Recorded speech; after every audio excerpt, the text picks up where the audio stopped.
Good morning. Afternoon. So we're in Brill right now, and we've come to learn about the Environmental Education Centre and everything that's going on in Brill. So, can you introduce yourself and tell us more about the community here? Well, I'm Peter Davis and Chair of Brill Environment Group. Brill Environment Group has been running for about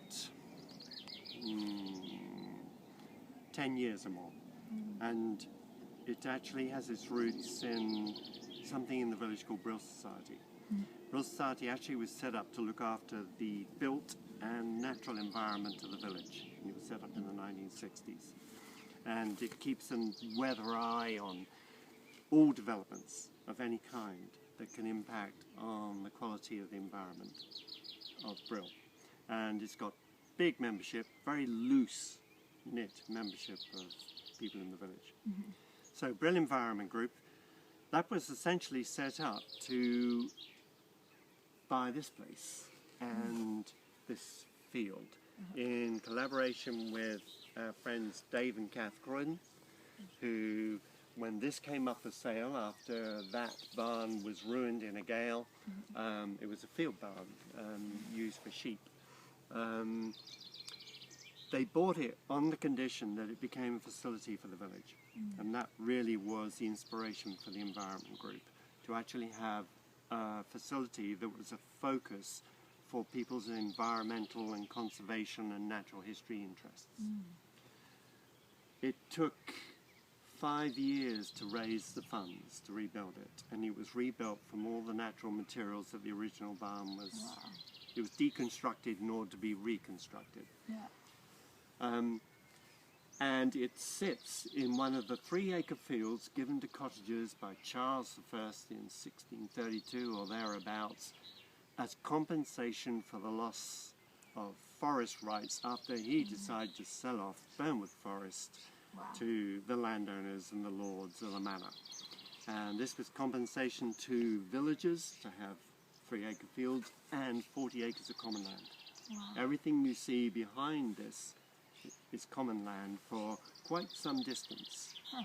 And the reason it's so hilly is the new industry that developed in the 1600s following the end of being a forest town was clay digging. Clay digging for tiles, for pots, for bricks, for anything that you can use in construction. And he was very successful. There were lots of kilns all around the village, and it was a good employer. And when a pit had been dug out, it simply naturally grassed over, and sheep became the natural grazers. And how would you say the community here in Brill, would you say you're quite close-knit, people make decisions together, people are quite environmentally conscious? Yeah, I think the root of that is the fact that anything you do on the common, you have to do in dialogue with your neighbours and with the other people of Brill. And lots of people have got different views about how the common should be, but nobody wants it changed radically from the beautiful natural environment that it is. That's wonderful. So there is automatically rooted in that a reason not to be suspicious of your neighbours, but to engage with them. So you'd all work together, if fracking companies came here to try and set up fracking here, would you all work together as a community to get them out of here? I think that you probably see something equivalent to the old Civil War, really. Sounds great. Yeah, quite a battle on our hands. Wow. And do you occasionally have events here to foster the community spirit? Yeah, we do. We run workshops and of all kinds, and the ones coming up this summer in and around, using the barn as, if you like, the meeting point or the end point or one of the facilities. Yeah. We have Creatures of the Night, which is an opportunity to learn about the bats and moths that are natural to this area, and we track them in through light traps.